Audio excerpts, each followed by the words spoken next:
NDA శాసనసభ పక్ష సమావేశానికి విచ్చేసిన తెలుగుదేశం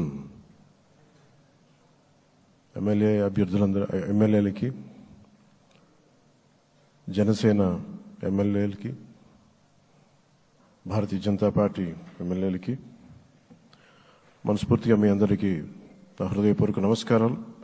మీ అందరికీ నా హృదయపూర్వక స్వాగతం తెలియజేసుకుంటున్నాను. వేదిక పైన తెలుగుదేశం రాష్ట్ర అధ్యక్షులు, మన తెలుగుదేశం పార్టీ రాష్ట్ర అధ్యక్షులు శ్రీ అచ్చెన్నాయుడు గారికి, భారతీయ జనతా పార్టీ అధ్యక్షురాలు శ్రీమతి దగ్గుపాటి పురంధేశ్వర గారికి నా హృదయపూర్వక నమస్కారాలు. తాడేపల్లిగూడెం సభలో నేను చెప్పినట్టుగా ఒక దార్శనికులు, 4 దశాబ్దాల సుదీర్ఘ అనుభవం, ఎన్నో ఒడిదుడుకులను ఎదుర్కొన్న తెలుగుదేశం జాతీయ పార్టీ అధ్యక్షులు శ్రీ నారా చంద్రబాబు నాయుడు గారికి నా హృదయపూర్వక నమస్కారం.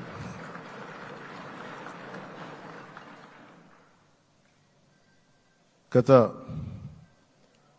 దశాబ్ద కాలంలో రాష్ట్ర విభజన జరిగినప్పటి నుంచి ఆంధ్ర రాష్ట్ర ప్రజలు నలిగిపోతున్నారు.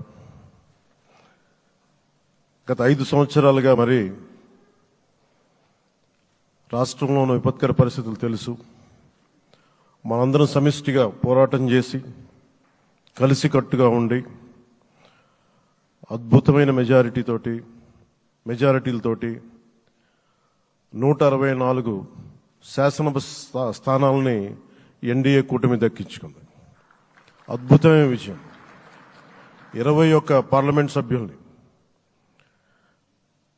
మన సెంట్రల్ హాల్లో కూడా మాట్లాడుతూ ఉంటే అందరికీ ఆంధ్రప్రదేశ్ విజయం, తెలుగుదేశం, జనసేన, భారతీయ జనతా పార్టీతో కూడిన ఎన్డీఏ కూటమి విజయం దేశం మొత్తం చాలా ఒక స్ఫూర్తినిచ్చింది.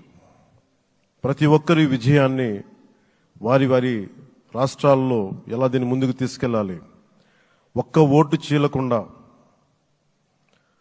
అలయన్స్ అంటే ఎలా ఉండాలి అనేది మన ఆంధ్ర ప్రాంత ప్రజలు, మన ఆంధ్ర రాష్ట్ర ప్రజలు మనందరం కలిసి కట్టుగా చూపించాం.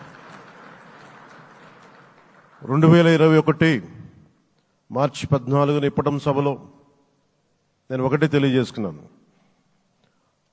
ఆ ప్రభుత్వ వ్యతిరేక ఓటుని చీలనివ్వను. ఆ మాట మీద ఉన్నాం, ఆ మాట మీద నిలబడ్డాం. ఒడిదుడుకులు ఎదుర్కొన్నాం, తగ్గాం, కానీ నిలబడ్డాం. ప్రజల నమ్మకాన్ని పెంచాం. అద్భుతమైన మెజారిటీతో ఈ రోజున మనం ప్రభుత్వాన్ని స్థాపిస్తున్నాం. చాలా మాటలు ఇచ్చాం. పొద్దున కూడా జనసేన లెజిస్లేటివ్ పార్టీ మీటింగ్లో నాయకుడిగా ఎన్నుకున్న సందర్భంలో మాట్లాడుతూ మనం చాలా మాటలు ఇచ్చాం.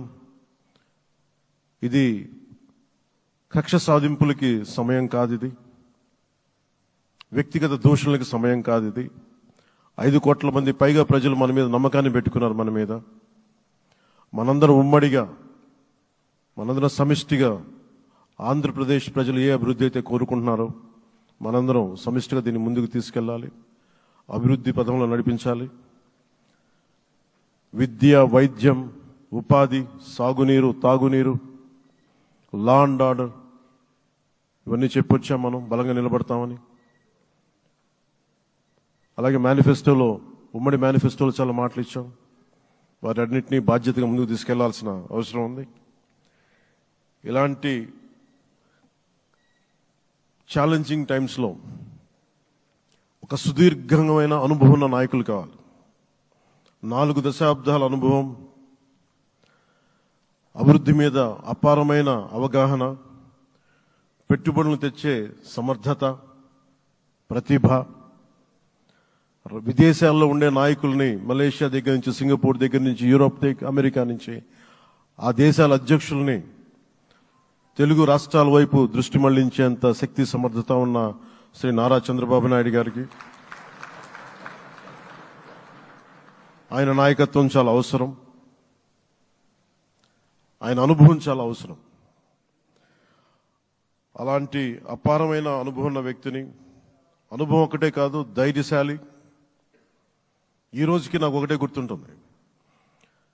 మన తాడేపల్లిగూడెం సభలో చెప్పాను, చాలా క్లేమోర్ మైన్స్ పేలిపోతే జీప్ ఎగిరిపోయి కింద పడితే చొక్కా దులుపుకొని ఆయన మళ్ళీ వచ్చి రాజకీయం చేసిన వ్యక్తి.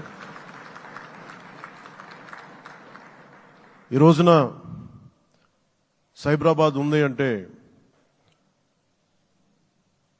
అది శ్రీ చంద్రబాబు నాయుడు గారి దార్శనికత. అలాంటి వ్యక్తి, ఆయన అనుభవం ఈ రోజున 2024 ఆంధ్రప్రదేశ్కి ఎన్డీఏ కూటమి తరపు నుంచి ముఖ్యమంత్రి అభ్యర్థిగా శ్రీ నారా చంద్రబాబు నాయుడు గారి పేరుని జనసేన పార్టీ పక్షాన నుంచి మేము బలపరుస్తున్నాం.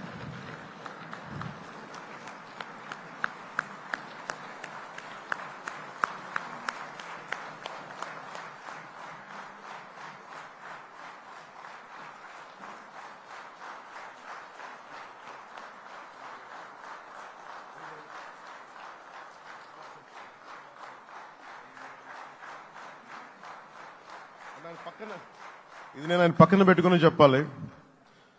ఆయన నలిగిపోయారు. జైల్లో చూశాను ఆయన్ని. పాపం భువనేశ్వర్ గారి బాధను చూశాను. నేను అనుకున్నాను, అమ్మ మీరు కన్నీళ్ళు పెట్టకండి, మంచి రోజులు వస్తాయని చెప్పిన మంచి రోజులు వచ్చినాయి. వారికి మనస్ఫూర్తిగా వారికి నా హృదయపూర్వక శుభాకాంక్షలు. మీరు అద్భుతమైన పాలన ఇవ్వాలి అందరికీ మనస్ఫూర్తిగా మీకు నేను తెలియజేసుకున్నాను సార్. సో ఇప్పుడు శ్రీ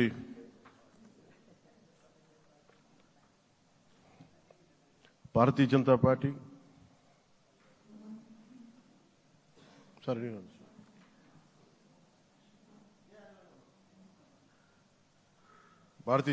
అధ్యక్షురాలు శ్రీమతి దగ్గుపాటి పురంధేశ్వరి గారిని